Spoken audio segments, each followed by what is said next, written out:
y Conocimiento de la Biodiversidad de la Universidad Estatal de Arizona y el Museo de la Universidad de Costa Rica.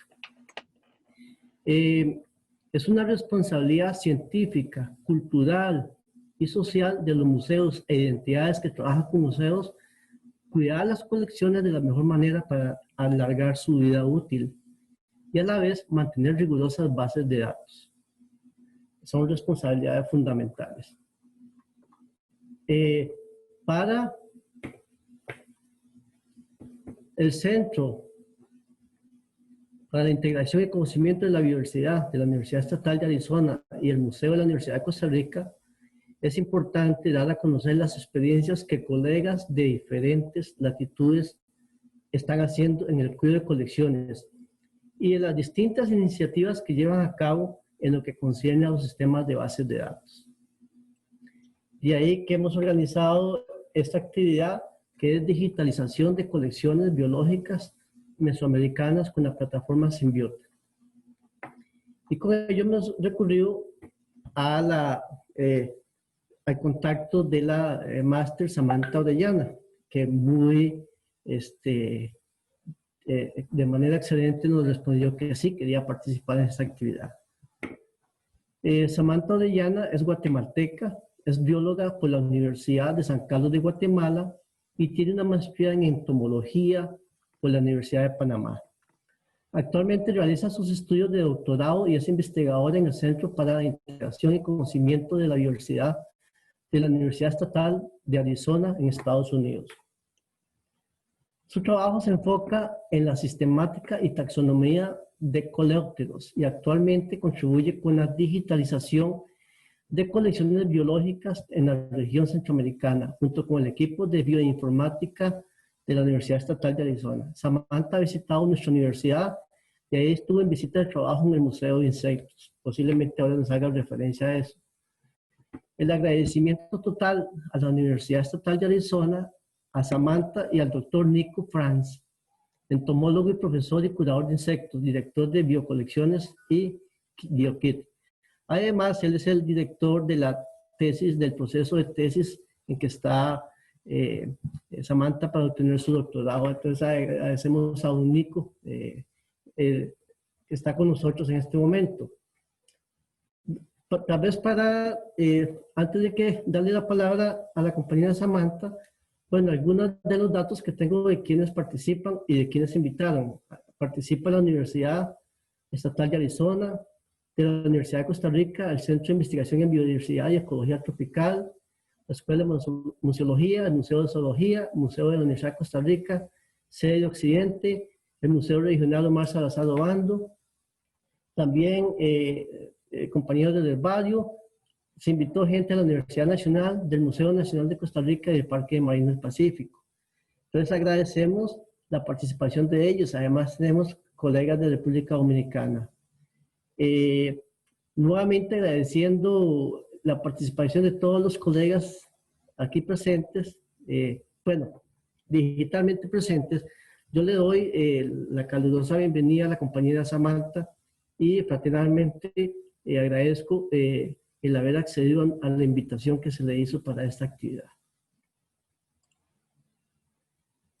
Muchísimas gracias, Félix. De verdad, para mí también es un gusto, ¿verdad?, de poder compartir hoy con todos ustedes. Y muchísimas gracias por la invitación. Hoy voy a tratar de compartir las experiencias que hemos tenido con esto de la digitalización, ¿verdad? Muy bien. Entonces, bueno, pues muchas gracias, ¿verdad?, por la introducción nuevamente.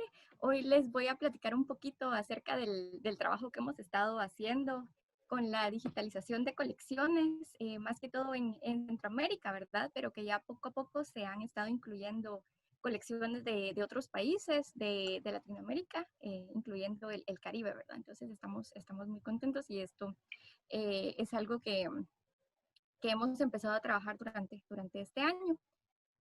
Yo soy estudiante de la Universidad Estatal de Arizona, como ya comentaron. Entonces hoy les voy a presentar un poquito acerca de mi trabajo como para introducción.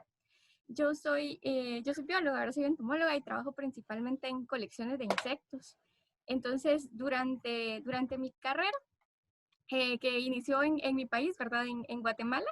Yo tuve la oportunidad de empezar a trabajar más que todo en colecciones entomológicas y pues ya más adelante, pues yo estudié en Panamá, ¿verdad? Entonces también tuve la oportunidad de visitar y de trabajar en colecciones entomológicas en ese país. Y también he tenido la oportunidad y el gusto de visitar varias colecciones de la Universidad de Costa Rica, en San José y en Guanacaste también.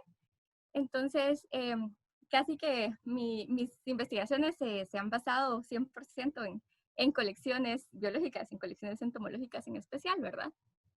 Entonces, bueno, ahora que estoy acá en Arizona, tengo la suerte de estar trabajando en las colecciones también de historia natural, con un poquito, con algo agregado, ¿verdad? Que este grupo de colecciones no solo contiene en sí las colecciones físicas, sino que además ya se trabaja con un grupo de bioinformática para manejar las colecciones de una manera digital.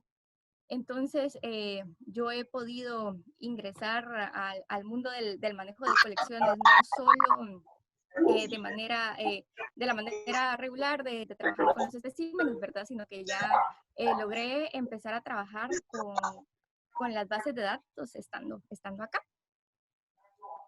Entonces, bueno, así como les comentaba, ya trabajando acá con las colecciones y directamente con el grupo que trabaja con las bases de datos, ¿verdad?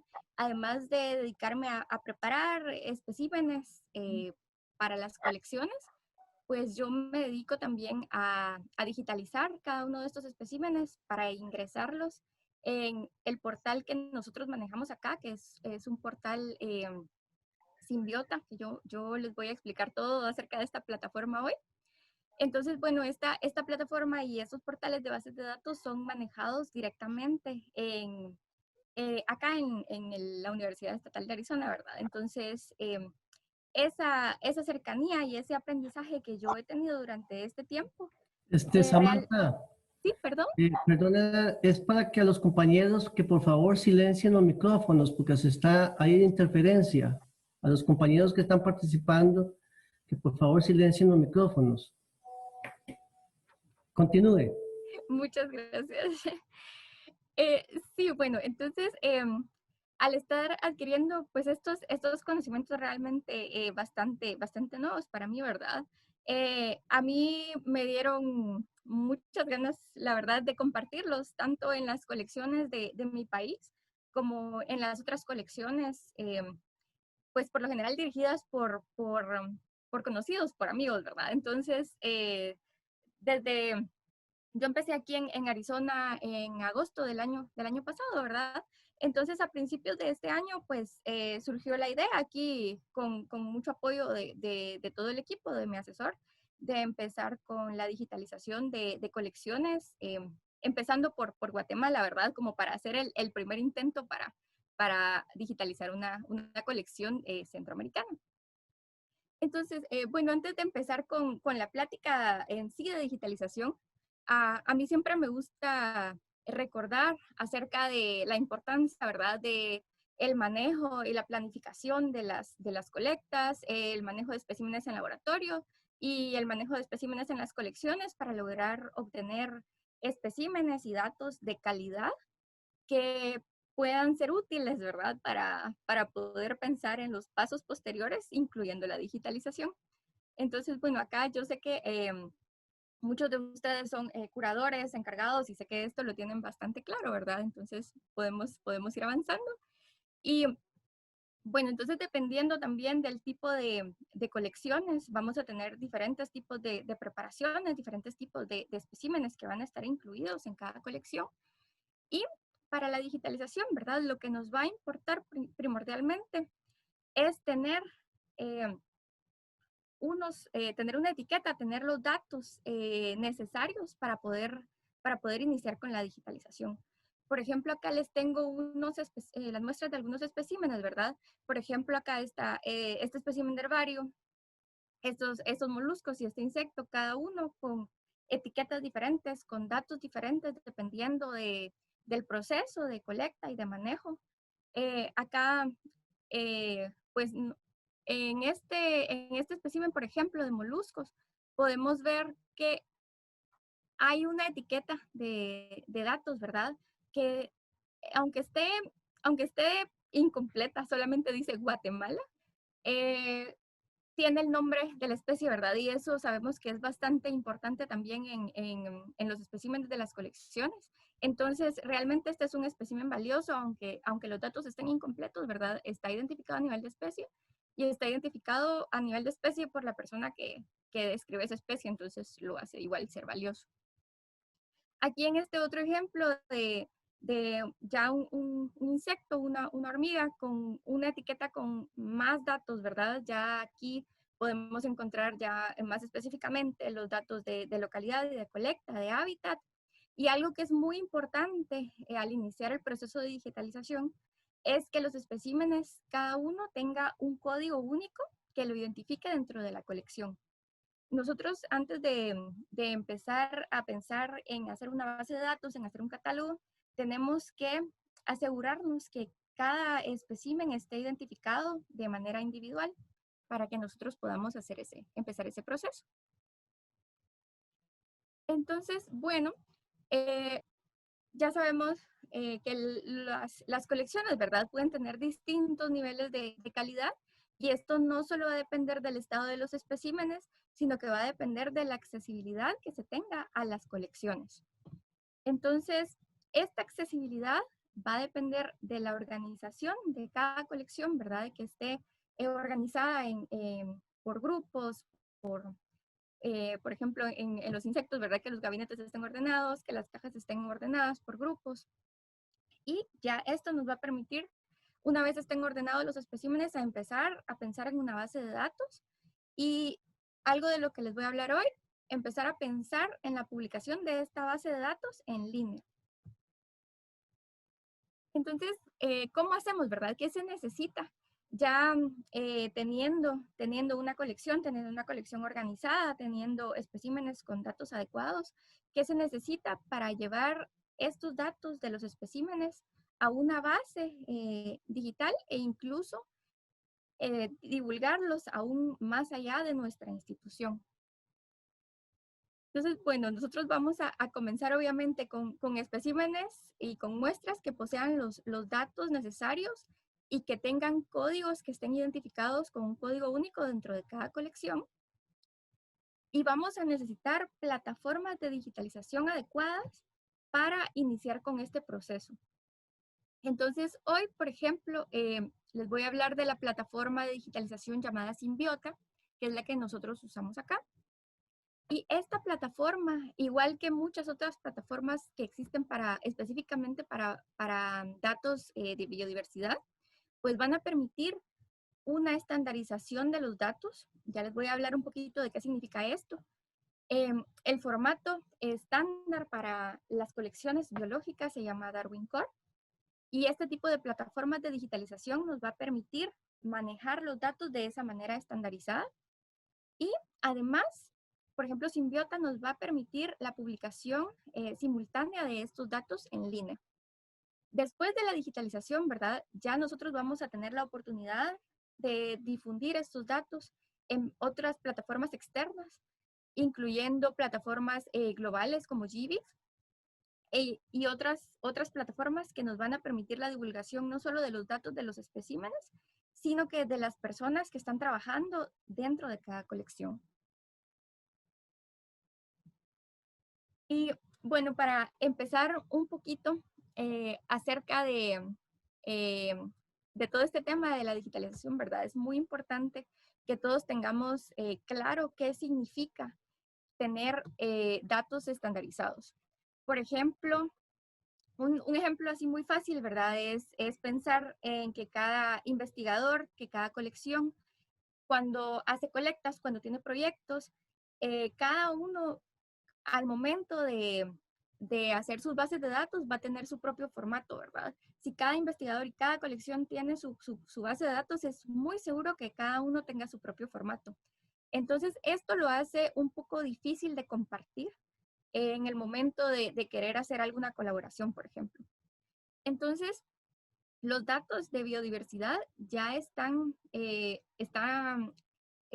bajo un mismo formato, ¿verdad?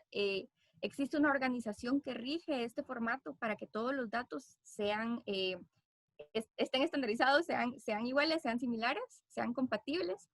Y esta organización se llama Estándares para la Información de Biodiversidad y se encarga de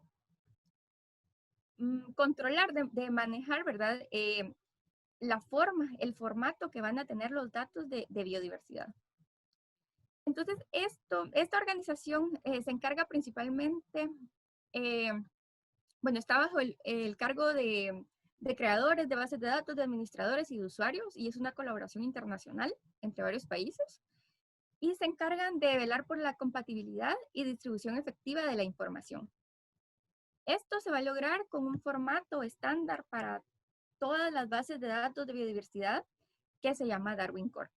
Existen también otro tipo de formatos, ¿verdad? Por ejemplo, para imágenes, pero hoy nos vamos a concentrar en este tipo de formato estandarizado para datos. Entonces, este formato, Darwin Core, contiene campos donde nosotros vamos a poder ingresar toda la información que obtenemos de los especímenes biológicos, de cualquier tipo de organismos. Por ejemplo, el formato incluye campos para los datos de evento, de colecta, por ejemplo, protocolos de colecta, métodos, la fecha, notas de campo incluso. Contiene campos para información de localidad, información geográfica, información espacial, las coordenadas, ¿verdad? Contiene campos también para la identificación, para el nombre de los especímenes, el nombre científico, a veces incluso tiene nombres comunes. También tenemos, por ejemplo, para las colecciones paleontológicas, tenemos campos donde podemos ingresar los datos de tiempo geológico, de tiempo estratigráfico. Y tenemos otros campos que nos van a permitir ingresar los datos de cualquier tipo de organismo, de cualquier tipo de espécimen, incluyendo, como ya les mencioné, los especímenes paleontológicos. Entonces, este formato nos permite tener una base de datos con los campos necesarios para el ingreso de información biológica. Entonces, Darwin Core tiene muchísimos campos que se rellenan con todos los datos que podemos obtener de los especímenes. Cada uno de estos campos tiene un nombre específico y esto es principalmente esta función de regir el formato, ¿verdad? Que cada campo tenga un nombre específico para que la gente sepa que si está llenando el año, es el año, ¿verdad? El país es el país. Entonces, estos campos pueden tener así nombres simples como año, mes, día, país, o pueden tener también nombres compuestos. Aquí, por ejemplo, todos estos campos están en inglés, ¿verdad? Entonces, pueden tener nombres como latitud en grados decimales, pero ya sabemos que el campo que se llama decimal latitude va a ser esta latitud, también longitud, y muchísimos otros campos que nosotros podemos llenar con la información obtenida de los especímenes. Entonces, en este momento nosotros podemos ver que tratar de hacer una base de datos con todos estos campos en programas, por ejemplo, como Excel, se hace bastante difícil, se hace bastante tedioso. Intentar hacer una columna por cada uno de estos campos, ¿verdad? La tabla se vuelve bastante grande si nosotros utilizamos solo este tipo de programas para manejar los datos biológicos. Entonces, una solución a esto, ¿verdad? Son las plataformas ya especializadas para bases de datos de biodiversidad que van a tener ya incluido el formato estandarizado de campos Darwin Core.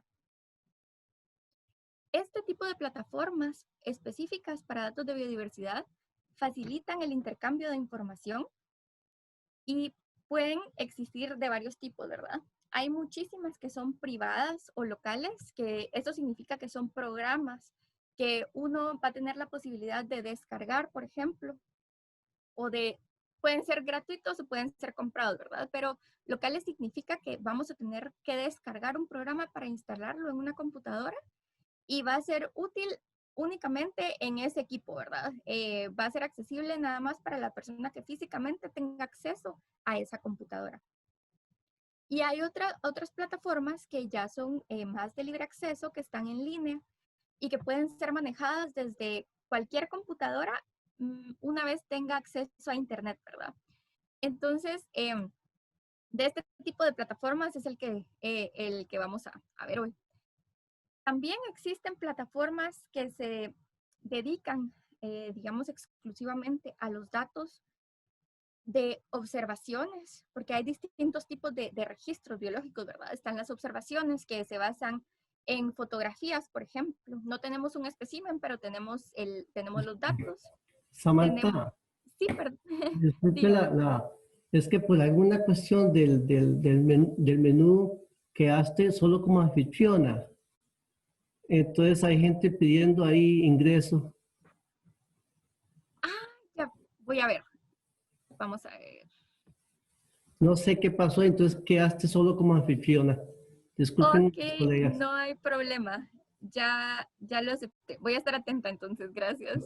No sé si puedo intentar ponerlo de anfitrión otra vez, si Sí, gusta. Ok, sí. ya, listo. Ya es Ok, anfitrión nuevamente, perfecto. Félix. Ahí estamos. Gracias. Bueno, entonces les comentaba, ¿verdad? Que hay diferentes tipos de registros y hay diferentes tipos de plataformas dependiendo del tipo de registros. Entonces, hay el tipo de registros de observaciones, ¿verdad? Que únicamente vamos a tener la evidencia, por ejemplo, de una fotografía o de un sonido, pero no vamos a tener un espécimen. Hay otro tipo de plataformas para registros de colecciones científicas, que ya nosotros vamos a tener los especímenes como evidencia. Y también hay plataformas para datos moleculares incluso, ¿verdad?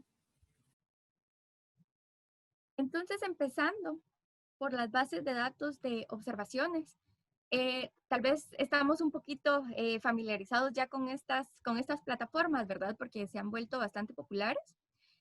Podemos mencionar a iNaturalist, a iButterfly y a eBird, que son plataformas que contienen registros de observaciones, principalmente por fotografías y por sonidos también.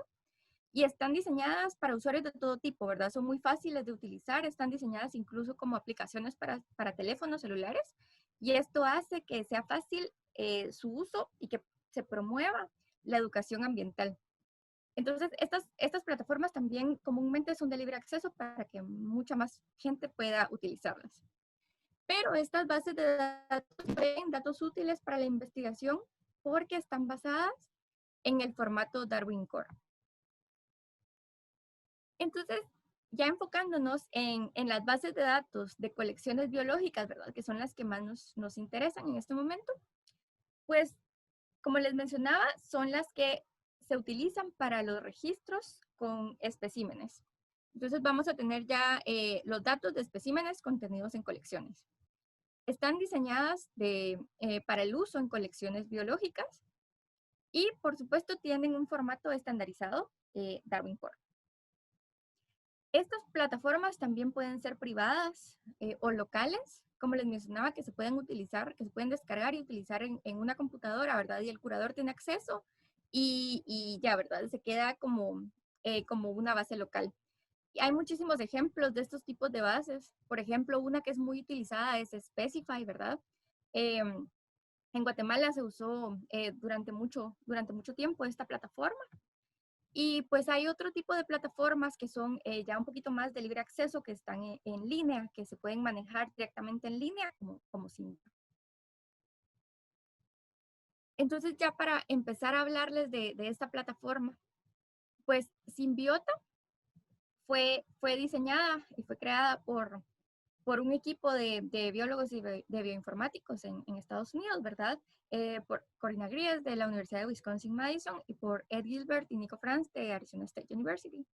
Entonces, como les comentaba Félix al principio, ¿verdad? El doctor Nico Franz es mi asesor del doctorado, entonces yo he tenido he tenido la oportunidad de aprender bastante acerca de esta plataforma estando acá.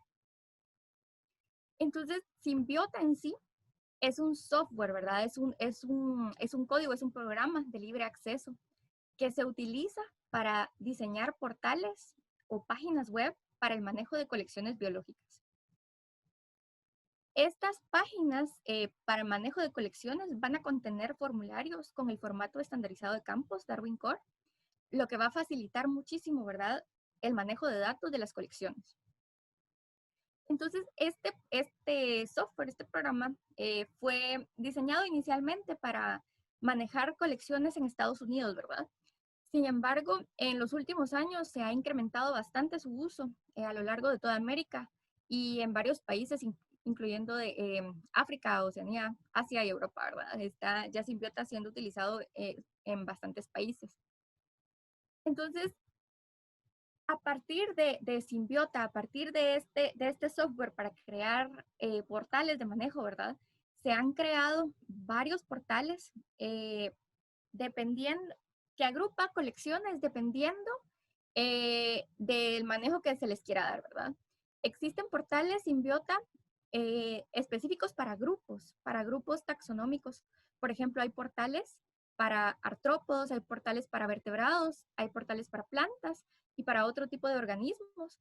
Entonces, cada uno de estos portales contiene colecciones exclusivamente de estos grupos, ¿verdad? Pero también existen portales que agregan colecciones de una región específica. Entonces, para darles un vistazo a qué es un portal Symbiota, ¿verdad? Cada portal va a tener incluidas colecciones dependiendo del tipo de portal que sea. Por ejemplo, este es el portal Ecdysis que nosotros usamos acá para el manejo de las colecciones de insectos, ¿verdad? Entonces, dentro del portal hay una serie de colecciones, las colecciones que se añadan al portal, ¿verdad? Cada una va a tener un perfil que va a ser manejado exclusivamente por el curador y por las personas que el curador admita como administradores, ¿verdad? Entonces, aunque las colecciones estén en un mismo portal, el manejo de cada una de las colecciones va a ser autónomo. Entonces, por ejemplo, yo en este portal, ¿verdad? Yo tengo acceso desde mi usuario, tengo acceso a las colecciones de Arizona State y tengo acceso a mi colección personal, por ejemplo, y tengo acceso a otra colección en la que estoy ayudando ahorita en Costa Rica, que se las voy a mencionar más adelante.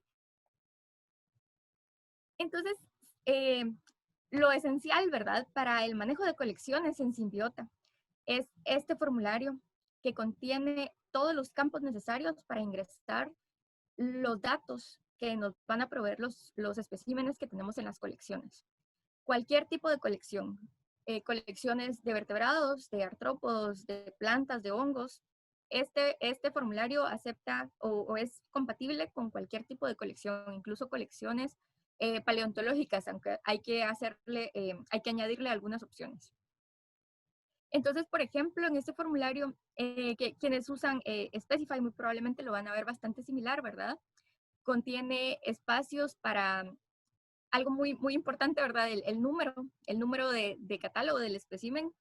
Esto es lo que nos va a permitir ingresar especímenes, un número único. Dentro de una colección no puede haber dos números repetidos, entonces hay que ser bastante cuidadosos con el manejo de ese número de catálogo. Hay un espacio, por ejemplo, para colocar los datos de colector, de fecha, de localidad, de país, de estado, de localidad específica, las coordenadas, ¿verdad? Incluso dentro del formulario está la opción de georreferenciar los datos utilizando Google Maps o Geolocate también. Si ya contamos con una localidad específica, pero no tenemos coordenadas, podemos ubicarlas en estos dos mapas. También tenemos una sección para ingresar los nombres científicos, que al principio pueden ir ingresándose así, digitándolos, ¿verdad? Pero mientras se va alimentando cada vez más el árbol taxonómico, pues luego ya esto se va volviendo un poquito más automático. Ya ustedes ingresan un par de letras y pues ya les va a salir el listado de los especímenes disponibles. Y cada vez se va volviendo un poquito más automático.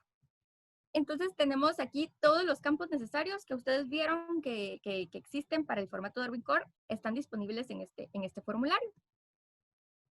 Y esto no es únicamente, digamos, la función, ¿verdad? Cuando ustedes ya ingresan los datos en el formulario, va a crear, los portales Symbiota van a crear una ficha de cada espécimen. Entonces, esta ficha va a ser la que el público vea. Estos portales Symbiota son accesibles para todas las personas, ¿verdad? Entonces, aunque solo los curadores van a tener acceso a manejar y editar las colecciones, los portales son accesibles para todo público. Entonces, lo que las personas que ingresen van a ver es esta ficha para cada espécimen, que cuenta con un resumen de los datos, imágenes, si se cuentan con ellas, también es posible subir imágenes en los portales de Symbiota. Y mientras más especímenes haya con coordenadas, ¿verdad? Mientras más estén georreferenciados, pues ya se van a poder ir generando mapas y se van a poder ir generando también listados de especies dentro de cada portal. Entonces, esto nos da la idea, ¿verdad? De que estos portales no son portales estáticos nada más para ingresar datos y para tener una base, un listado como tal, sino que son portales interactivos donde ustedes pueden tener un manejo completo y una exposición, una divulgación de sus datos, ¿verdad? De diferentes maneras, en mapas, como listados de especies, dependiendo de los especímenes que se vayan ingresando dentro del portal. Entonces, bueno, ya en Latinoamérica, ¿verdad? Existen varios portales Symbiota que ya han estado en uso desde hace varios años. Uno de los primeros, o el primero, si no estoy mal, fue el portal Symbiota de la red de herbarios del noroeste de México, que ahora se va a actualizar para ser la red de herbarios de México, ¿verdad? Porque ya hay muchísimas colecciones de todo el país incluidas. También está el portal del Consorcio de Herbarios de Líquenes de América Latina, que tiene colecciones de este tipo también. Y está el portal del Instituto de Investigaciones Tropical, del Instituto Smithsonian de Investigaciones Tropicales, que está en Panamá. Entonces, como pueden ver, ya existen algunos representantes de portales Symbiota en Latinoamérica, ¿verdad? Sí se ha utilizado este tipo de plataforma ya desde hace varios años.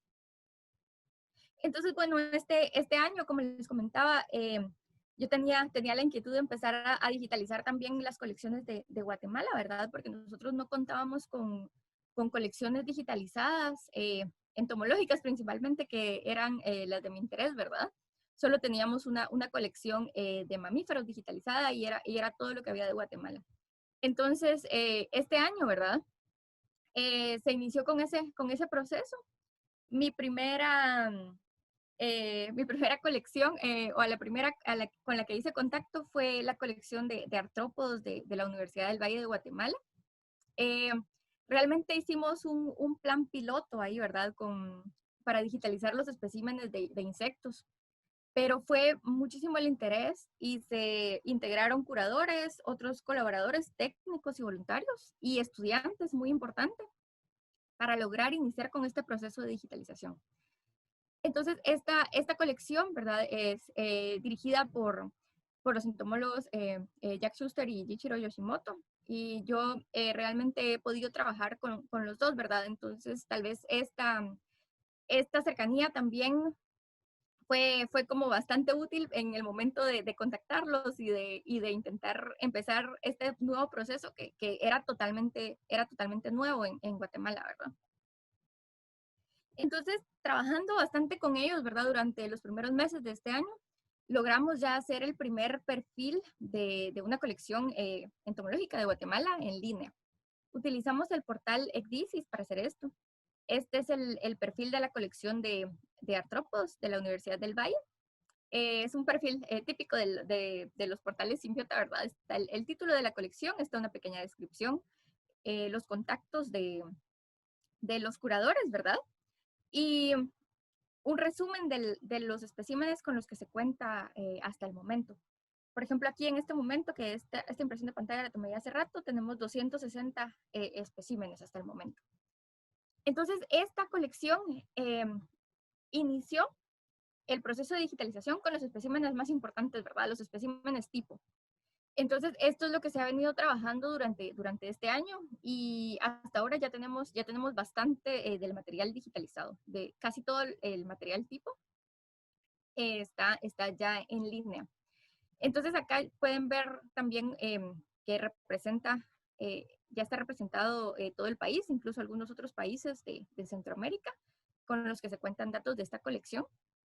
Entonces, realmente este proceso fue bastante motivante, ¿verdad? Y fue la razón por la que yo decidí, bueno, sí funcionó, vamos a seguir, ¿verdad? Vamos a seguir con otras colecciones.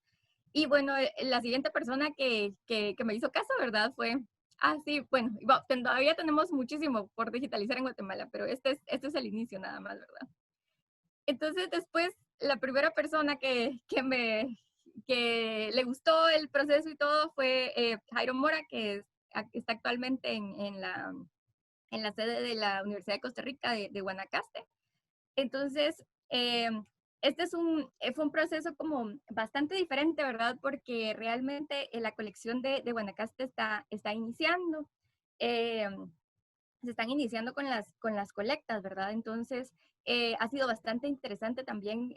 Ha sido un proceso un poquito diferente, ¿verdad? De empezar desde cero. Y es ha sido bien importante para mí también saber que esta es una herramienta que se puede utilizar en distintos tipos de colecciones. Por ejemplo, aquí Jairo está interesado en fortalecer una colección para la sede acerca de insectos de importancia agrícola, ¿verdad? Entonces, está ya empezando con la digitalización para tener esa información en línea. También en Panamá, ¿verdad? Están empezando con la digitalización de otra colección de la Universidad Autónoma de Chiriquí, que se basa en insectos acuáticos principalmente. Entonces, estas tres colecciones ya digitalizadas, ¿verdad? Ya nos dieron la idea de que sí era útil, de que sí se podía utilizar este tipo de plataformas para las colecciones centroamericanas. Entonces, cuando empezó todo esto de la pandemia, ¿verdad? Realmente nos quedamos encerrados y sin mucho más que hacer. Entonces empezamos con una serie de capacitaciones, de tutoriales en línea, de charlas, principalmente en Guatemala, porque precisamente yo en ese momento decidí ir una semana a Guatemala y me quedé 4 meses allá, ¿verdad? Entonces fue algo en lo que me pude enfocar en lo que estudié allá. Di bastantes charlas, hice bastantes reuniones con los curadores de allá. Entonces, entre julio y agosto, logramos captar a muchísima gente dentro de Guatemala y ya no solo estábamos usando el portal de Crisis para la colección de insectos, sino que empezamos a utilizar otros portales para la colección, por ejemplo, las colecciones de vertebrados, para las colecciones de otros invertebrados como moluscos, ginodermos, para las colecciones de plantas, también para los herbarios. Empezamos a tener muchísimos perfiles de colecciones en muchísimos portales Simbiota diferentes. Entonces, esto ayudó a que acá en Arizona nos ofrecieran hacer un portal exclusivo para Guatemala, para que las colecciones no estuvieran dispersas en muchos portales Simbiota, ¿verdad? Sino que tuviéramos uno solo para nuestras colecciones. Entonces, esto fue apenas en septiembre, ¿verdad? Fue hace poquito tiempo. Y durante ese tiempo, pues ya logramos digitalizar 18 colecciones, ¿verdad? 16 colecciones son de especímenes, de colecciones, y 2 colecciones son de observaciones, son fotográficas. Y claro, este proceso, ¿verdad? No significa que ya las colecciones estén digitalizadas por completo, ¿verdad? Sino que es un proceso que se inició, pero eso ya es un paso bastante grande, ¿verdad? El proceso ha sido distinto con cada una de las colecciones. Con algunas hemos tenido que empezar de cero, con otras ya tenían algunos archivos, por ejemplo, en Excel, que únicamente fue necesario acomodarlos para subirlos al portal Simbiota, que eso también es posible y hace muy fácil el subir los datos de esa manera. Entonces, Con cada una de las colecciones ha sido un trabajo distinto y ha sido un aprendizaje, ¿verdad? Para ir digitalizando diferentes grupos. Por ejemplo, aquí de la Universidad del Valle de Guatemala ya tenemos muchísimas colecciones distintas de vertebrados, de invertebrados, el herbario también ya se unió. Tenemos las colecciones de la Universidad de San Carlos de Guatemala también. Ellos tienen colecciones de vertebrados, de insectos y también tenemos colecciones fotográficas. Está otra sede de la Universidad de San Carlos, que es el Centro Universitario de Zacapa, que para mí es como el equivalente a la sede de Guanacaste, porque también está ubicado en un área de bosque seco, entonces es el equivalente para mí. Ellos también están iniciando con la digitalización de las colecciones entomológicas.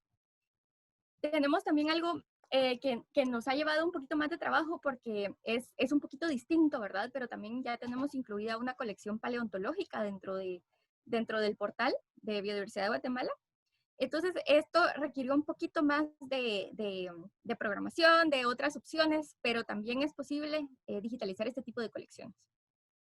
Entonces, aparte de las colecciones de especímenes, ¿verdad? Es muy importante que dentro del portal existe la posibilidad de subir observaciones. Nosotros tenemos registros fotográficos de diferentes proyectos ya de monitoreos de biodiversidad, por ejemplo, están subiendo fotografías de trampas cámara y se están subiendo fotografías de otros proyectos de fauna, en los que solo se toman fotografías y no se recolectan especímenes. Entonces, además, en el portal ingresamos también observaciones provenientes de iNaturalist, que es una de las plataformas de observaciones más grandes que existen. Entonces, esto nos ha permitido también añadir bastantes imágenes, bastantes registros, que no sería posible tenerlos de otra manera. Entonces, es añadir muchísimas colecciones, añadir también las observaciones de iNaturalist, nos ha permitido tener bastantes datos dentro de este portal de biodiversidad, ¿verdad? Aquí les muestro un mapa de los registros de animales que tenemos hasta el momento. Y aquí los puntitos son registros de colecciones y los triángulos son registros de observaciones. Entonces, va a depender de qué tipo de registro tengamos lo que nos va a aparecer en el mapa, ¿verdad? También podemos generar mapas que son un poquito más específicos, donde podemos ponerle diferente color, por ejemplo, a cada colección. Entonces ya podemos ver cuál es el aporte de cada una, por ejemplo, ¿verdad? Entonces, como pueden ver, cada una de las colecciones aporta más a la información que tenemos ya de biodiversidad ahora de Guatemala, ¿verdad? Siempre es bastante importante contar con un, bueno, mientras más colecciones tengamos en un portal, más información vamos a tener. Entonces, dentro del portal también tenemos imágenes. Aquí, estas son las imágenes de los especímenes que están en la colección de insectos, pero también tenemos imágenes de iNaturalist, ¿verdad? Para complementar esos vacíos. Entonces, además, podemos añadir colecciones externas. Por ejemplo, tenemos añadidas un par de colecciones estadounidenses también que nos ayuda a complementar los registros para tener listados de especies de Guatemala un poco más completos. Entonces, estos portales funcionan muy bien mientras más integrantes tengan, ¿verdad? Mientras más colecciones, más instituciones y mientras más registros de diferentes proveniencias tengan para completarlos. Entonces, bueno, solo para resumir, ¿verdad? Nosotros ahorita hablamos de bases de datos. Todas estas bases de datos tienen un formato específico, el formato Darwin Core. Y hay diferentes plataformas, ¿verdad? Hay plataformas de registros a partir de especímenes de colecciones y a partir de registros de observaciones. Y todos estos, ¿verdad? Se pueden juntar, se pueden agrupar en otro tipo de plataformas que se llaman agregadores de información. Entonces, por ejemplo, estos agregadores de información corresponden, por ejemplo, a la instalación global de información de biodiversidad, que va a juntar datos de bases de datos de todo el mundo, ¿verdad? Hay otros agregadores como IDIC-Bio y el Atlas, Atlas of Living Australia, que también es un agregador bastante conocido. Entonces, estos agregadores, ¿verdad? Van a promover también el acceso a los datos que nosotros vamos a estar digitalizando. Por ejemplo, para mostrarles, ¿verdad? Este es el mapa general de todos los datos que contiene GBIF. Y en Guatemala, a principios de este año contábamos aparentemente con 1.9 millones de datos en GBIF, ¿verdad? Pero estos datos, únicamente 4.400 correspondían a registros de colecciones. Entonces, todo el resto de datos, la mayoría de datos, provienen de observaciones de aves, únicamente fotografías, ¿verdad? No especímenes. Entonces, contábamos con muy poquita información de colecciones nosotros que estaba difundida a nivel mundial. Y ahora con el portal de biodiversidad, ¿verdad? También podemos subir directamente la información digitalizada con Symbiota a GBIF. Entonces, ya estamos incluidos aquí, Biodiversidad de Guatemala, como una instalación de GBIF, lo que nos permite subir todos las colecciones, todos los sets de datos que nosotros tenemos dentro del portal directamente a GBIF. Entonces aquí, por ejemplo, les enseño el perfil de la Universidad del Valle. Ya tenemos todos los datos que están ingresados dentro del portal, ya están agregados en GBIF y ya están listos para su difusión mundial, ¿verdad? Entonces, hay varios países que que están asociados a GBIF y Costa Rica es uno de ellos, ¿verdad? Entonces, de esos países, ¿verdad? Asociados a GBIF, México, Costa Rica, Colombia. Costa Rica tiene un número bastante alto de datos, ¿verdad? Que ya están ingresados en GBIF.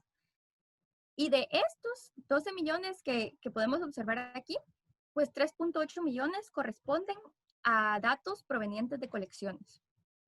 Entonces, realmente es una cantidad bastante considerable de datos, ¿verdad? Los que ustedes ya tienen digitalizados a partir de muchísimos proyectos que se han realizado en el país. Por ejemplo, les voy a mostrar otros países para comparar, ¿verdad? En Guatemala apenas teníamos 4.000 y ahora ya con el portal tenemos casi 10.000 y vamos aumentando poco a poco. En Honduras apenas hay 178 datos en GBIF. En Nicaragua tienen un poquito más de 130.000. Y en otros países como Belice, El Salvador y Panamá, pues no hay muchos datos todavía en GBIF, ¿verdad? Entonces, a partir de esta información, ¿verdad? Me gustaría desglosarles un poquito así rápidamente de qué es lo que constituyen estos 3.8 millones de datos para Costa Rica. Entonces, casi todos los datos provienen del antiguo Instituto Nacional de Biodiversidad de Costa Rica. 3.7 millones provienen de esas colecciones. Hay muchísimas colecciones incluidas dentro de este perfil de GBIF. Y pues Costa Rica está bastante bien representado, ¿verdad? Con esas colecciones. Algo muy importante de tener las colecciones en GBIF es que permite descargar los datos y esto permite generar un código único para agregar en las publicaciones y que la colección pueda ser citada. Entonces es bastante importante no solo, digamos, digitalizar los datos, sino que compartirlos también en este tipo de plataformas para que puedan ser citados y que las colecciones y los curadores puedan tener ese reconocimiento también, ¿verdad? De que los datos están siendo utilizados. Entonces, otra institución que tiene sus datos en GBIF de Costa Rica es el Museo Nacional de Costa Rica. También tiene casi 250.000 datos. Tiene varios sets de datos, un herbario, una colección nacional de zoología. Y hay muchísimos datos dispersos también en varios países, ¿verdad? Y algo que me llamó mucho la atención de esto es que hay bastantes datos también que posiblemente están ubicados o están mal georreferenciados, ¿verdad? Entonces es muy importante también tener acceso a editar esos datos para poder darles un mejor uso. Entonces, bueno, también el Museo Nacional de Costa Rica tiene muchísimas citas ya en GBIF. Y otra institución que encontré de Costa Rica fue la Universidad Nacional de Costa Rica, que tiene un set de datos de peces dulce acuícolas. Pero un pequeñito problema es que estos datos no están georreferenciados, ¿verdad? Entonces no aparecen todavía en el mapa. Y sería importante también editar estos datos para que cuenten con coordenadas y que logren aparecer en el mapa de Costa Rica. Entonces, estos son de verdad algunos de los ejemplos, ¿verdad?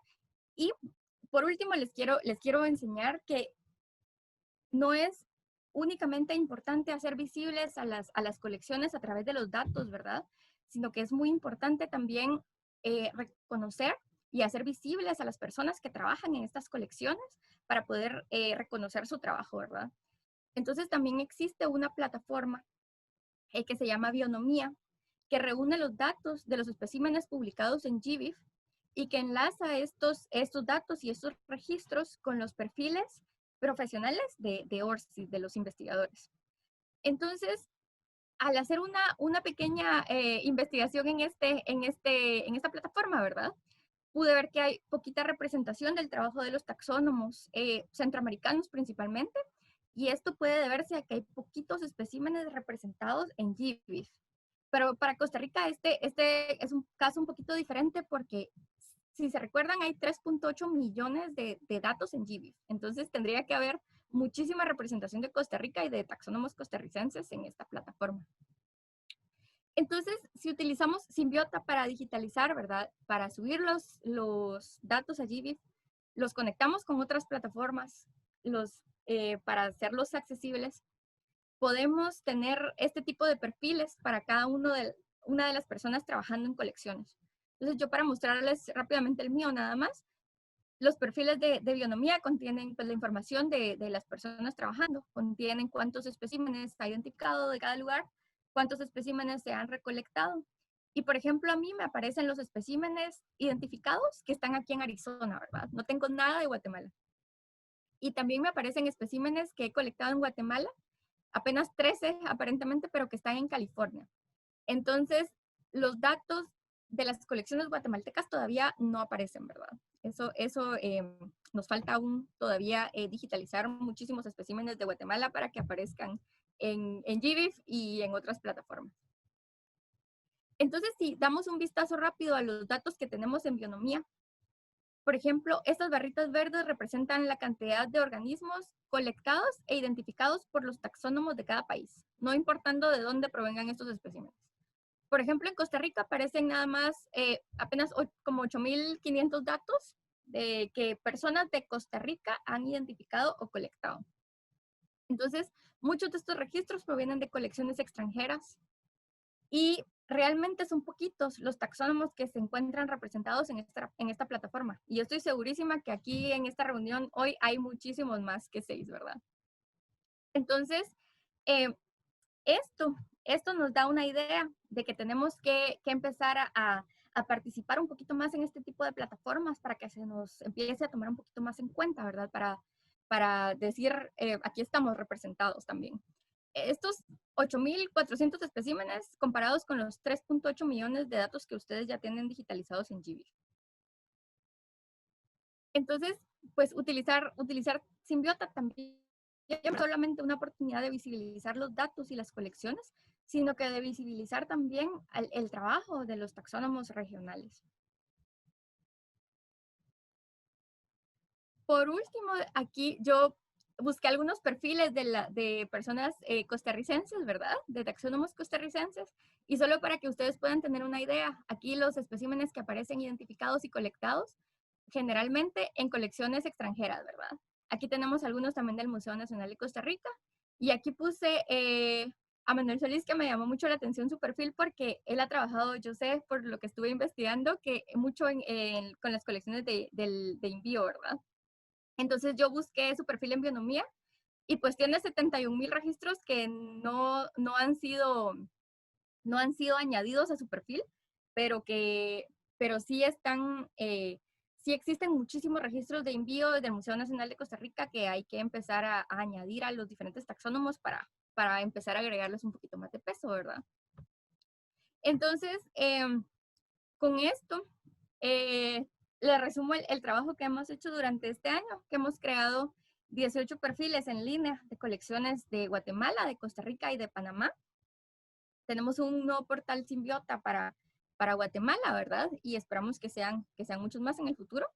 Antes teníamos una colección de Guatemala nada más en GBIF y ahora tenemos 10. Y ahora sigue nada más continuar con el trabajo, tanto en Guatemala, ¿verdad? Con las colecciones que ya empezaron a digitalizar, como continuar con el trabajo con otras colecciones que quieran añadirse a esta plataforma. Entonces, bueno, muchas gracias, ¿verdad? A todo el equipo de bioinformática de aquí de Arizona State University y a todas las instituciones y curadores y estudiantes involucrados en todo este proceso de digitalización. Nosotros esperamos que esto represente el inicio de una colaboración, ¿verdad? Nosotros estamos aquí con las puertas abiertas también a cualquier tipo de colaboración y de tutoría podría ser, ¿verdad? Si se necesita iniciar con el uso de esta plataforma. Entonces, bueno, eso es todo y no sé si aún hay tiempo, si quisieran hacer algunas preguntas, con mucho gusto. Gracias, Samantha. Veo que hizo el trabajo con respecto a Costa Rica, de darnos unos datos muy interesantes. Si ustedes pueden notar, ya alguna gente ha estado en el chat tertuliando sobre algunos aspectos. Vamos a dar chance para que la gente use, hay una manita por ahí que hagan el clic para pedir la palabra, pero aquí hay una pregunta clave que quisiera que la oigan todo el mundo, es de don Gerardo Chávez, el amigo Gerardo Chávez. Él pregunta, ¿qué ventajas ofrece Symbiota sobre otras bases de datos? ¿Es más ágil, más transparente con otros sistemas para introducir o enviar datos? Sí, gracias. Pues sí, ¿verdad? Por ejemplo, una de las ventajas que nosotros hemos podido observar ahora que, más que todo, que estamos aislados de las colecciones, ¿verdad? En muchas partes, es la facilidad que Symbiota nos da de trabajar desde cualquier computadora. Muchas veces ese es un pequeño problema con otro tipo de plataformas, ¿verdad? Que son plataformas locales, que son plataformas que se instalan únicamente en una computadora y pues nos permite trabajar únicamente en ese equipo, ¿verdad? Y pues básicamente Symbiota es muy fácil de utilizar, permite la edición de los datos también. Entonces, realmente sí, yo he utilizado Specify también antes y realmente con Symbiota ha sido un poco más fácil el proceso, ¿verdad? Ha sido más fácil tener ese apoyo técnico también de personas que están trabajando con esa plataforma.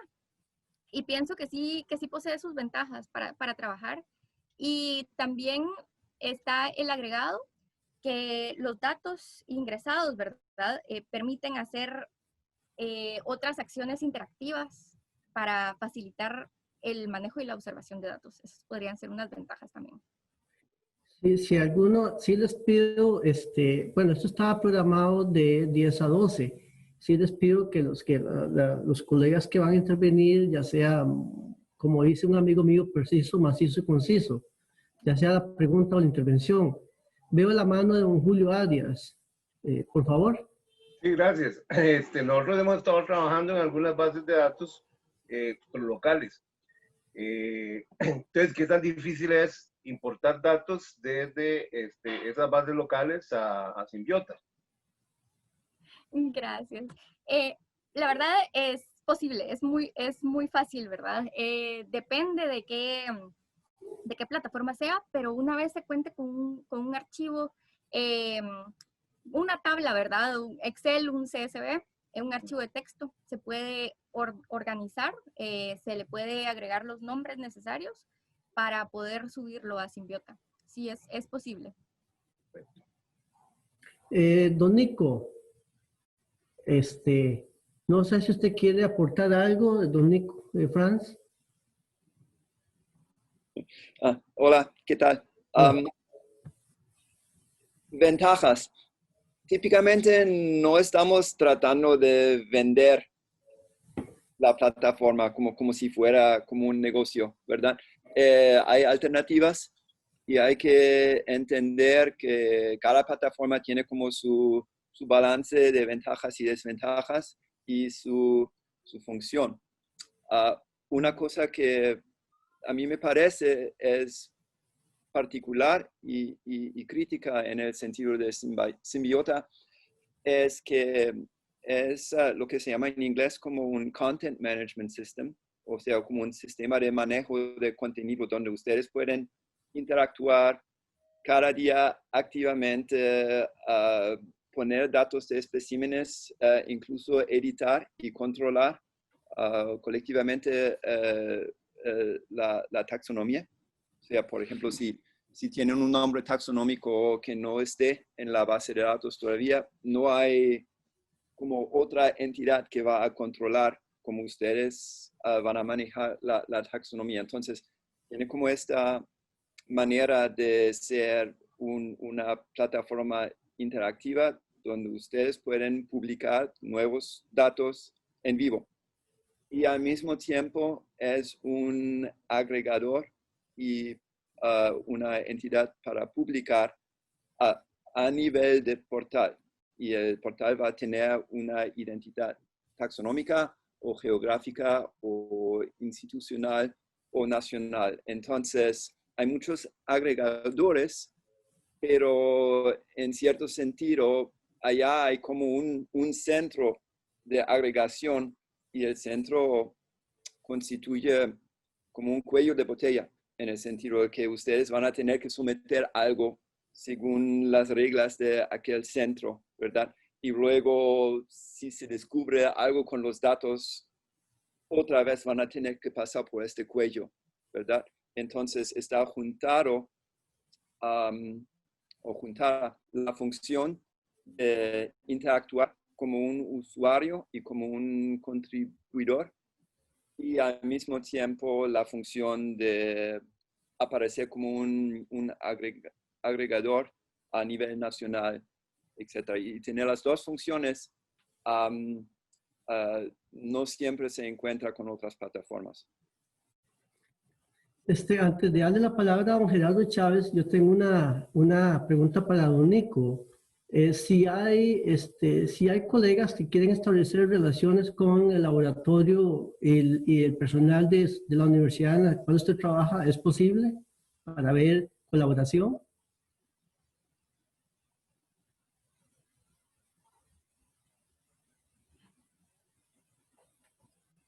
El micrófono. You're muted. Ok, ya, me pueden escuchar. Sí. Symbiota ya tiene como, en cierta forma, ya casi tiene como 20 años.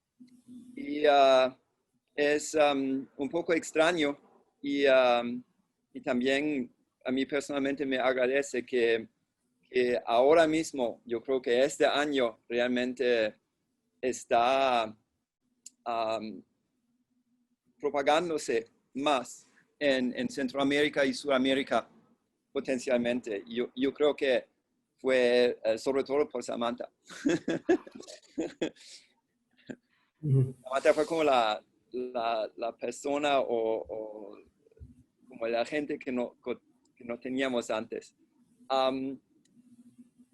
El papel que juega mi universidad puede ser de varias formas. Y la motivación es simplemente propagar publicación de datos y propagar diferentes comunidades. Como es un software de tipo open source, realmente nosotros no somos necesarios. Si es que ustedes tengan personal suficientemente dedicado y suficientemente capacitado. Mientras tanto, si estamos ofreciendo incluso un lugar en nuestro, ¿cómo se dice?, ambiente de servidores, que no es un ambiente muy grande o muy especial, pero es suficientemente seguro y suficientemente, digamos, profesional en términos de infraestructura tecnológica, que puede ser una opción. Nosotros ahora estamos manteniendo unos 5 o 6 servidores en lo que se llama ASU Research Computing. Son servidores virtualmente manejados y allá estamos manejando hasta 30 portales de Symbiota. Y allá se está manejando también el portal de Guatemala, por ejemplo. Y las etapas de servicio, por decirlo así, pueden incluir nada más darles como un lugar para mantener y manejar un portal casi completamente con autonomía. En ese sentido, o en este caso, ya casi la pregunta por qué tiene que estar la base de datos en la ASU, ¿verdad? En muchas situaciones donde un portal se está creando y está creciendo, sí puede ser útil tener un poco más de apoyo técnico por nuestra parte, lo que nosotros llamaríamos como comanejo de un portal. O sea, ustedes son los líderes sociales e intelectuales, pero cuando se trata de, por ejemplo, ayuda con establecer una nueva colección, ayuda con importar un gran juego de datos o de imágenes, nosotros estamos aquí para poder ayudar la parte técnica.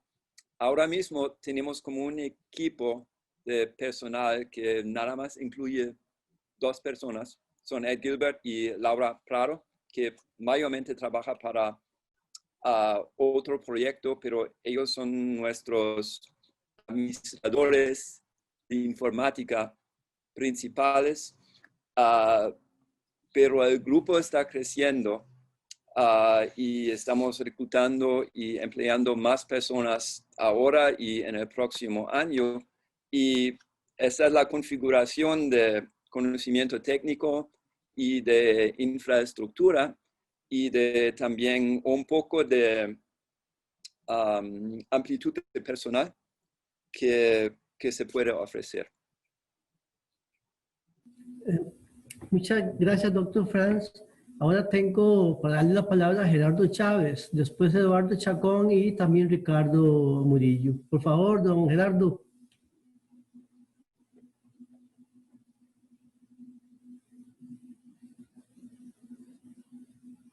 No se oye, don Gerardo. Ahora sí, vamos a ver.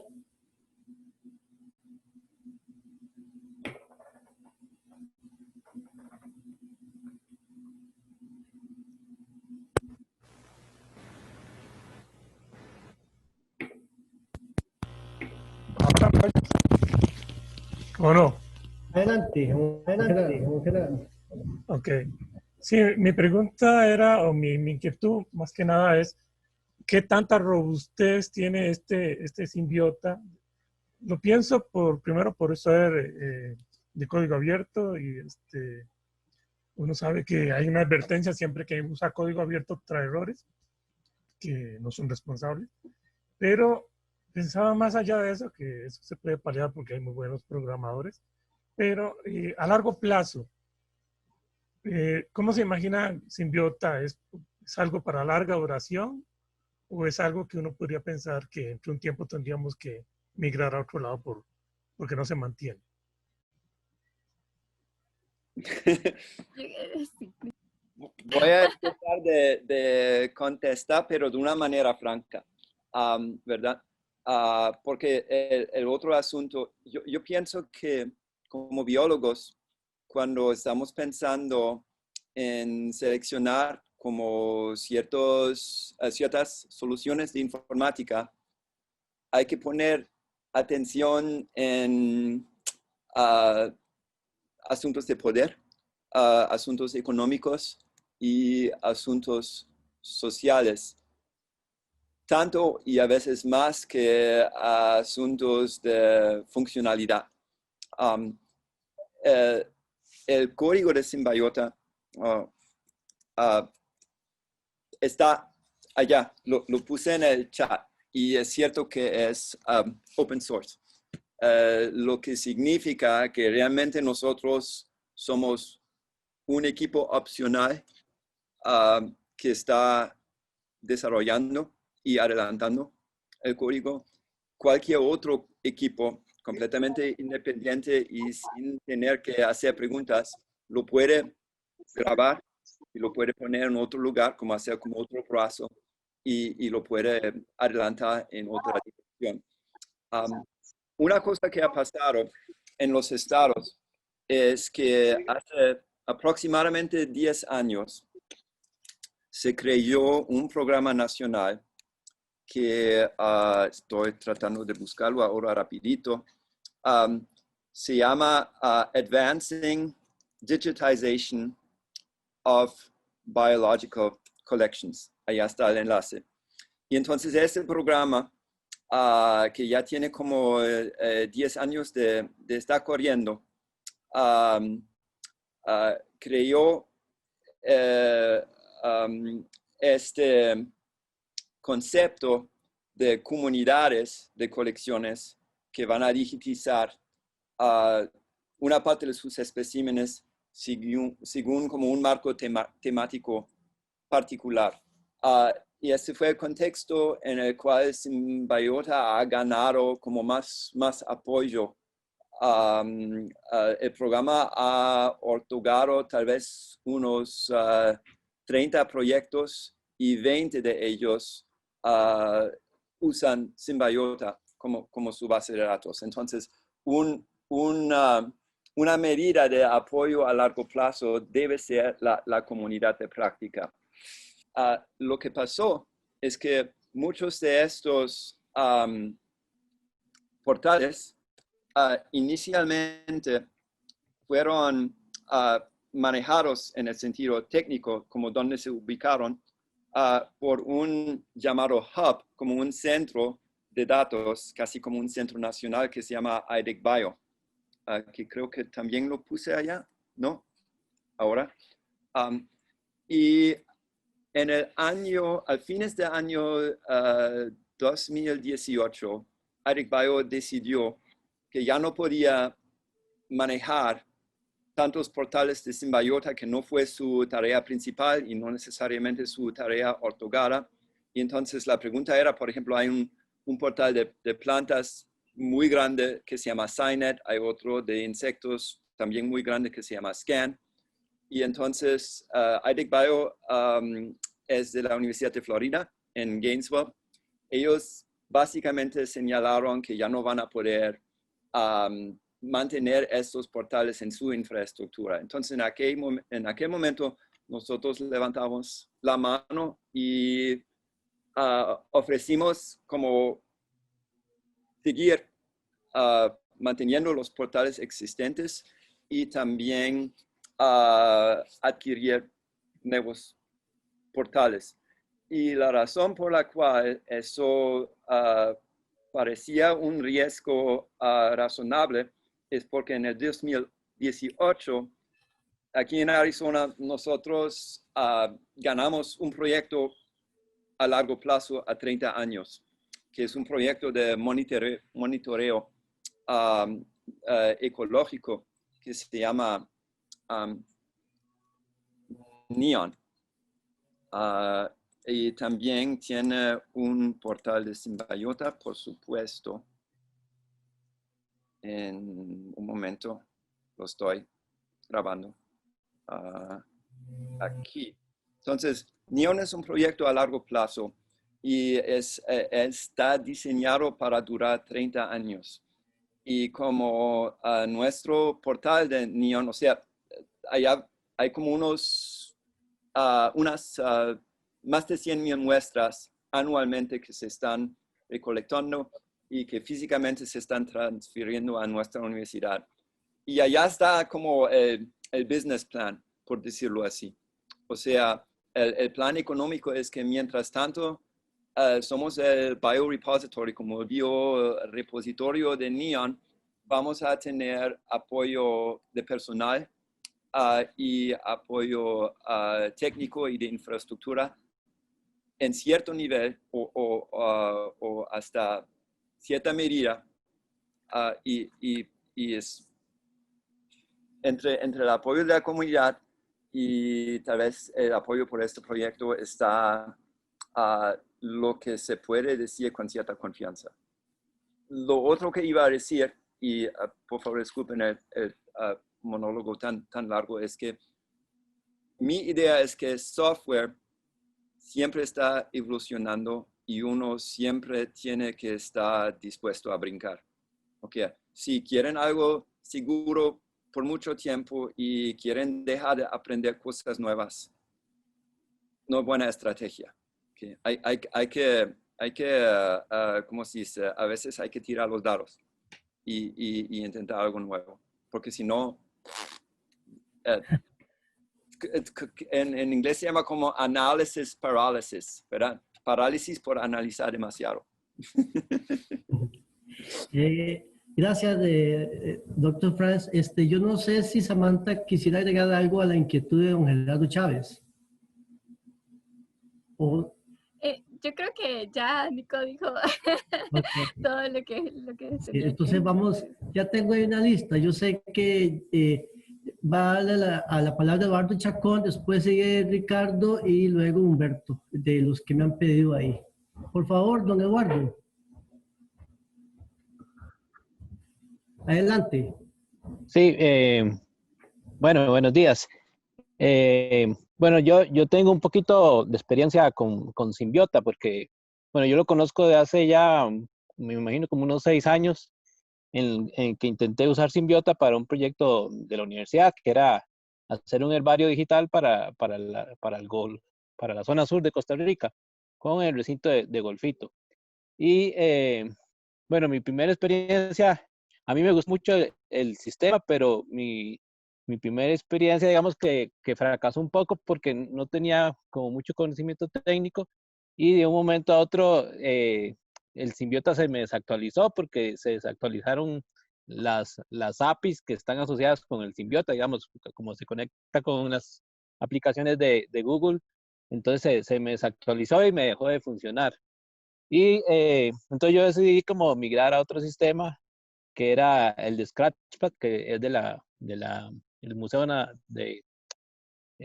de Historia Natural de Inglaterra, ¿verdad? De Londres. Y también me pasó cosas parecidas, digamos, porque se le dejó de dar mantenimiento al Scratchpad por asuntos del Brexit y todo esto.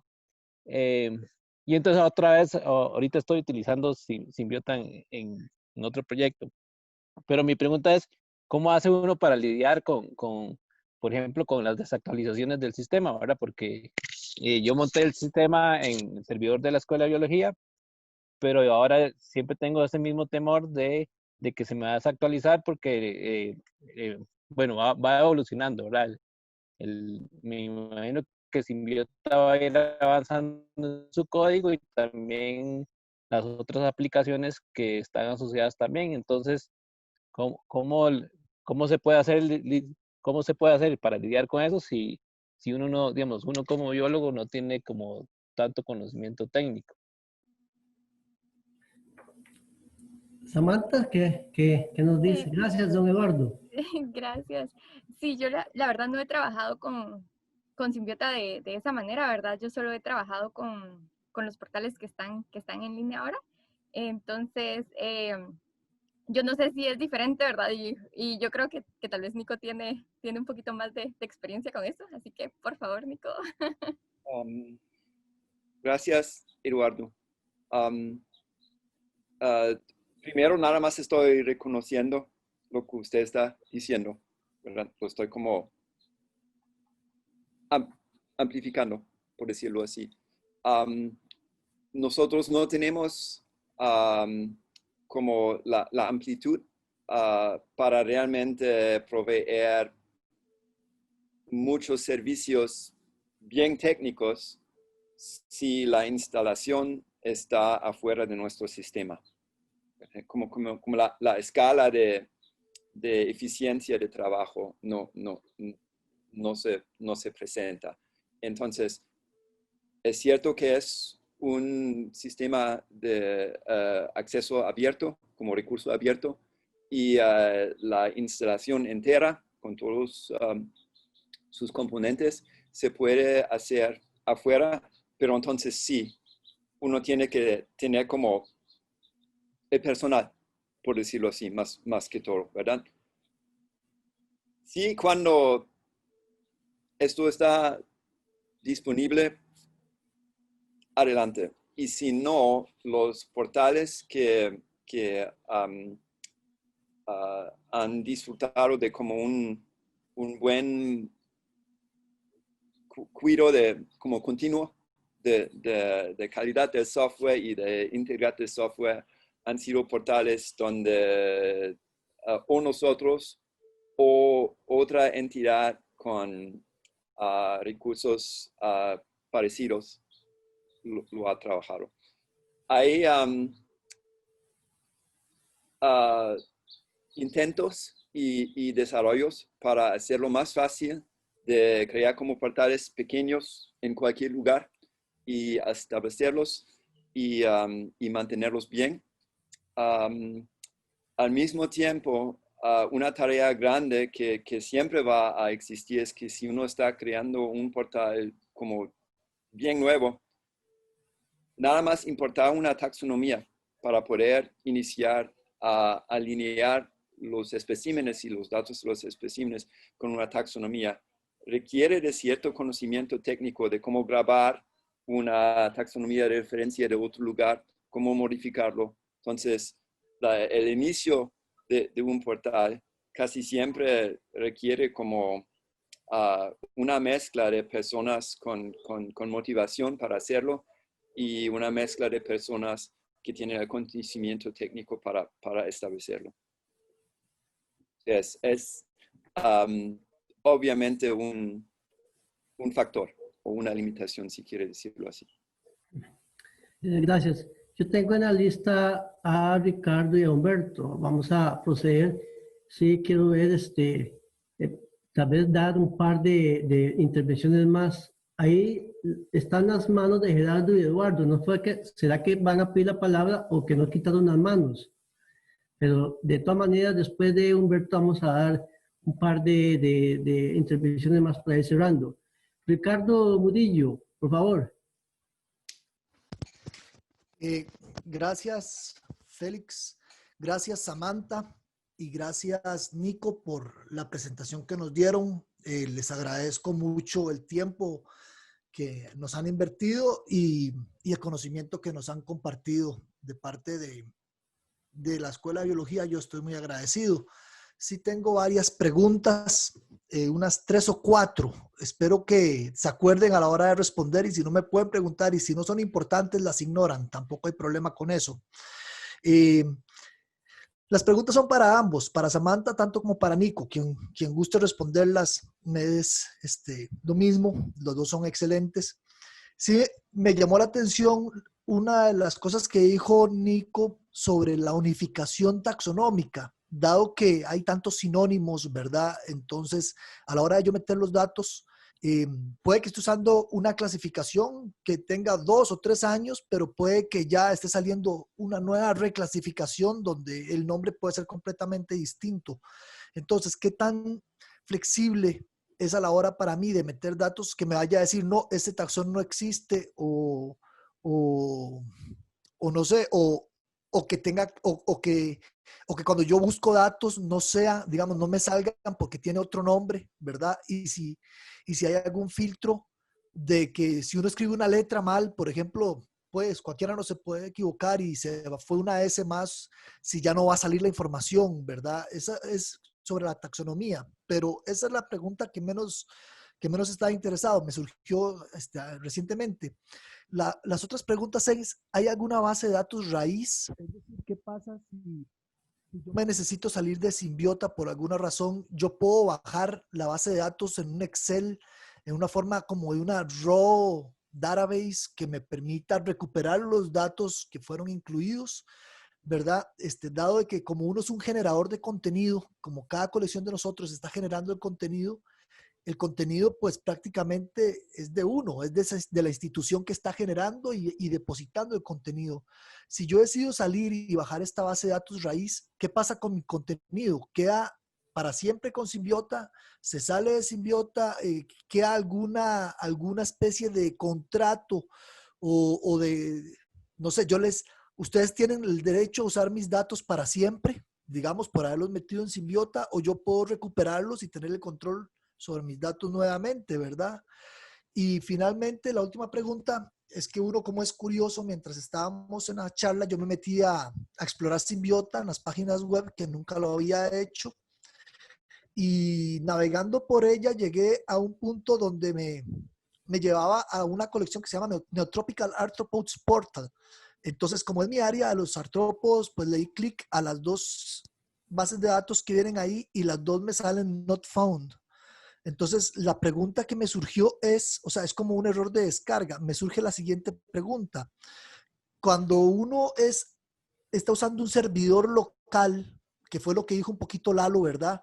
Y mi servidor, por alguna razón, sufre una desactualización, automáticamente la base de datos queda desligada de la página madre, que es lo que está pasando aquí, o por qué esta Neotropical Arthropods Portal, ¿por qué no me está abriendo? Es mi pregunta número 5, creo. Disculpen por tantas preguntas y muchas gracias. Gracias, Ricardo. Adelante, tanto Samantha como Nico. Ustedes deciden. Bueno. Samantha. Ay, bueno, yo puedo responder a un par de preguntas y luego Nico complementa entonces. Bueno, tal vez la más fácil, ¿verdad? Bueno, no fácil, pero bueno, rápido. Acerca de los nombres taxonómicos, ¿verdad? En los portales existe la opción de edición taxonómica.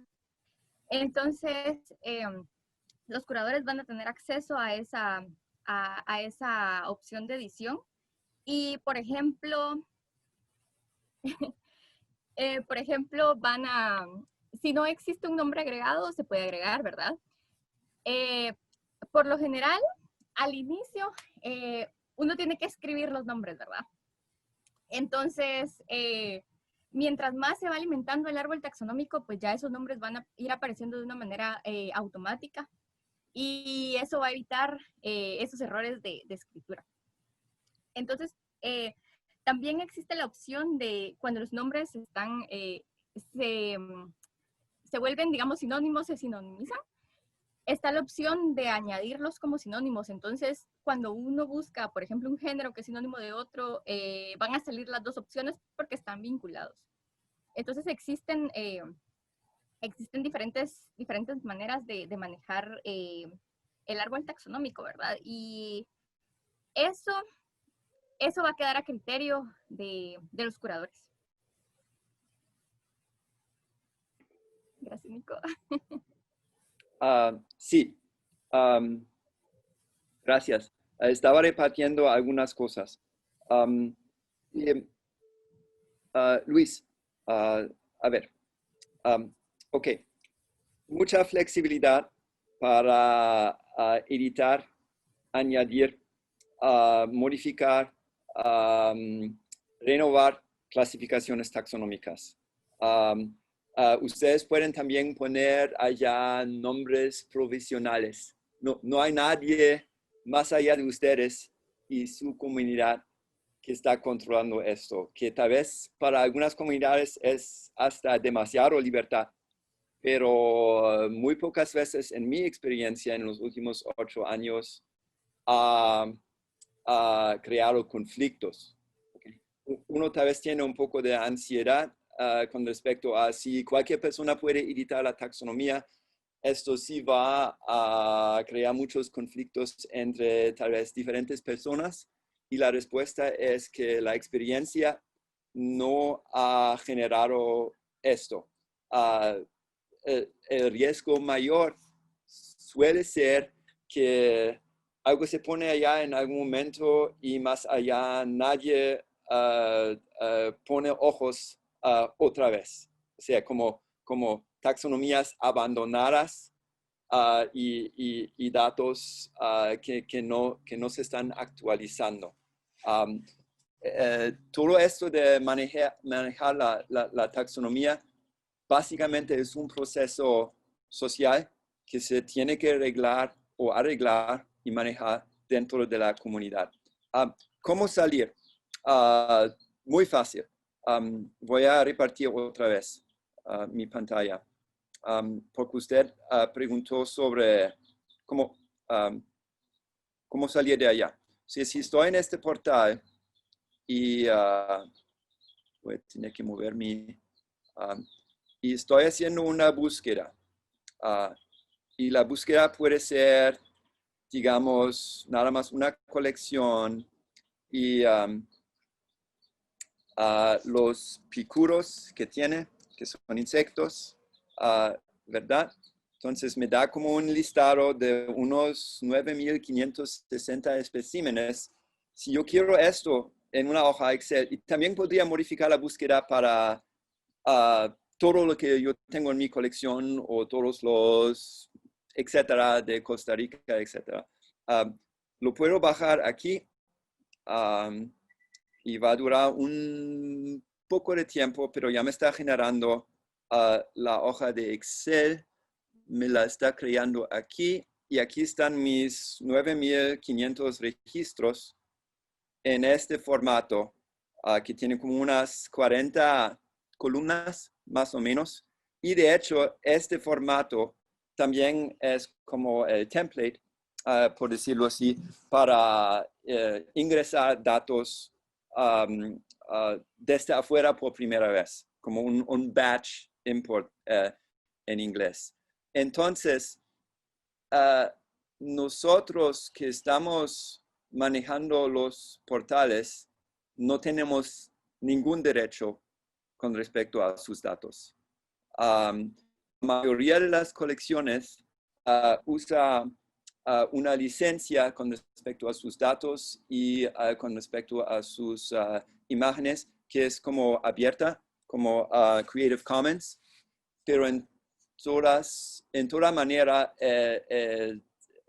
la entidad que está como el huésped del portal no tiene ningún derecho. Si ustedes quieren destruir la colección en el portal en el momento de sacar sus datos, se puede hacer. Si la quieren congelar, se puede hacer. En general, el software apoya dos formas de tener una colección en un portal, como manejo en vivo y manejo por snapshot, como fotografía temporal, ¿verdad? Entonces, pueden seguir trabajando, por ejemplo, con Specify, porque es una preferencia local, y de vez en cuando se pone un snapshot allá en Symbiota, ¿verdad? Pero salir es fácil y decidir qué va a pasar con lo que se queda allá es su decisión únicamente. Esta pregunta también a veces surge cuando el portal no tiene ningún enlace con ningún gobierno, pero entonces tal vez algún gobierno quiere saber si esto tiene algunas implicaciones como de dueño o algo así, ¿verdad? Si el gobierno de Costa Rica, por ejemplo, quiere tener los datos de portal, nada más tiene que hacer lo que yo acabo de hacer. Y entonces tiene los datos. O sea, en el momento que se van a publicar en Symbiota, el gobierno tiene los datos. Finalmente, como había dicho que los portales son como hasta cierto punto comunidades y experimentos sociales, el Neotropical Arthropod Portal fue un portal que yo inicié junto con Ed y intentamos varias veces y al fin socialmente fracasamos.